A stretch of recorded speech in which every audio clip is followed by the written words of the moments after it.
This is an example of using a common-sized income statement and balance sheet, and I'm going to compare Kroger's and Tiffany's. Kroger's is a large grocery store chain. Tiffany's is a large jewelry store chain. Now, some of the things that you would expect to see in a Kroger store, the price markups aren't very high. That's because Kroger competes with a lot of other grocery stores. So you would expect the relationship between revenue and cost of goods sold to be fairly close. The cost of goods sold is what they pay for the groceries. The revenue includes what they paid for them plus their markup, the additional they charge over and above what they paid for it. Margins are pretty close in groceries. You can see it's a lot different over here in Tiffany's. While this is $4 billion in sales, the cost of goods sold is less than $2 billion. Over here in Kroger is close to $100 billion and $80 billion. But it's hard to compare these two companies because they're on such different scales. Kroger is a $100 billion a year enterprise, Tiffany $4 billion. So in order to make easier comparisons, we use what's called a common size income statement. With a common size income statement, we just take all these numbers, and I'm going to just copy all this out to the side, and instead of using the actual numbers, we restate everything as a percent of revenue. So if I go over here and divide all the numbers in this column by revenue,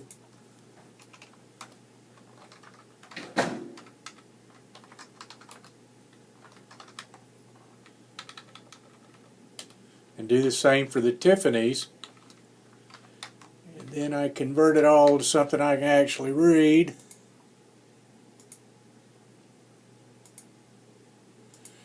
At a decimal place. Now everything's as a percent of sales, and that make it a little smaller so we can get everything to fit on a page.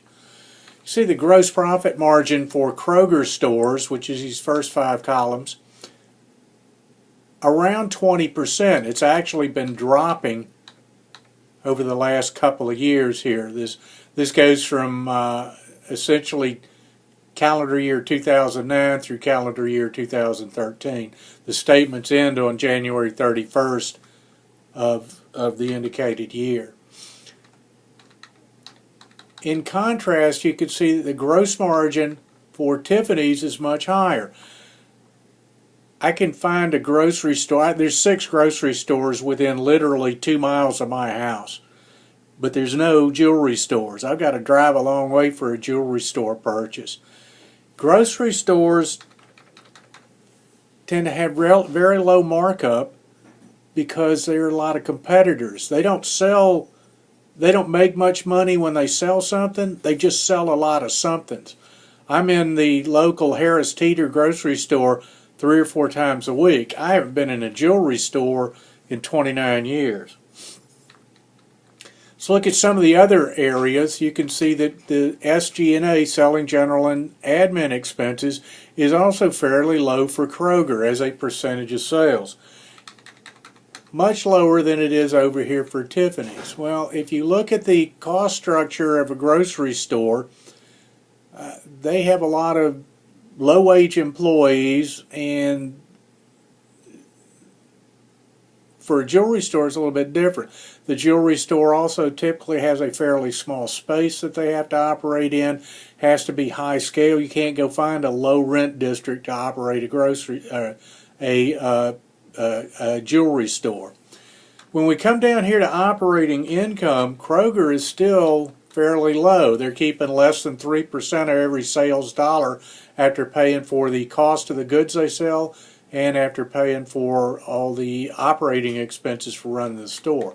Tiffany's, on the other hand, is keeping a whole lot more of every dollar. And if we get to the bottom here, wow, look at old Tiffany's. They're making about somewhere between 7 and 10% on average over the last 5 years per sales dollar. Kroger is down about 1.5%. This is normal for a grocery store, and actually Kroger is one of the better run grocery chains in the U.S. So which one's doing better? Well, I would rather earn 1.5% on $100 million than 10% on $4 billion.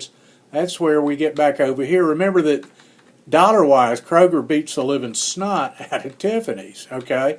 That's because they sell so much more. So grocery stores are a volume business. Tiffany's, on the other hand, is not volume. It is, we make a lot of money when we do make a sale. We just don't make that many sales. We'll look at more of that when we start looking at combining ratios between the balance sheet and the income statement.